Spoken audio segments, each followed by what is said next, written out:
ભાવનગરમાં 220 કરોડના ખર્ચે તૈયાર થયેલ મલ્ટી સ્પેશિયાલિટી હોસ્પિટલ ઉદ્ઘાટનના વાંકે અંદાજે 2 વર્ષથી ધૂળ ખાઈ રહ્યું છે. અરે લોકસભાની ચૂંટણી પૂર્વે મલ્ટી સ્પેશિયાલિટી હોસ્પિટલ શરૂ થઈ જશે તેવી આશા અને અપેક્ષા ભાવનગર શહેર જિલ્લાની પ્રજાની હતી, પરંતુ ઉમેદવાર પણ જાહેર થઈ ગયા અને ઉમેદવારોએ ચૂંટણી પ્રચાર પણ શરૂ કરી દીધો. તેમ છતાં મલ્ટી સ્પેશિયાલિટી હોસ્પિટલ હજુ સુધી શરૂ થયું નથી. ત્યારે ભાવનગર છેલ્લું સ્ટેશન છે અને તેને ધંધા, ઉદ્યોગો, હાઈ એજ્યુકેશન, રોજગાર સહિતના મામલે વિકાસ વિહોણું છેલ્લું સ્ટેશન બની રહ્યું છે. આ માટે ભાવનગરની નેતાગીરીને જવાબદાર ગણી શકાય છે. ત્યારે ભાવેણાની નેતાગીરીને કહેવાનું છે કે હવે તો ચૂંટણીના ઢોલ ધબૂકી ગયા છે. હવે તો 2 વર્ષથી ધૂળ ખાઈ રહેલું મલ્ટી સ્પેશિયાલિટી હોસ્પિટલ શરૂ કરો, જેથી લોકોને આરોગ્યની સુવિધાઓ પ્રાપ્ત થાય.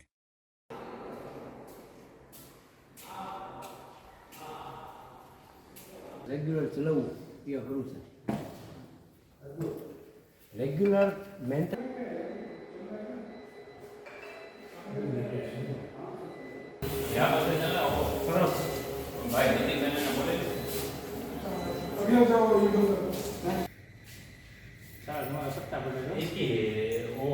डेट बता सकते हैं कि डेट कौन सी है, तो एक्सपायर लास्ट डेट वो जबरदस्ती हमारे सर पे दे रहे हैं।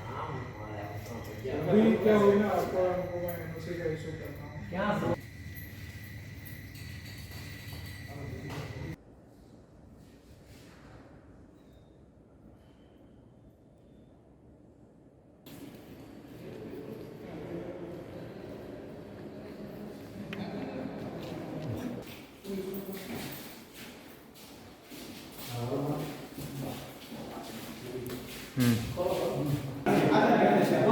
मूल खाली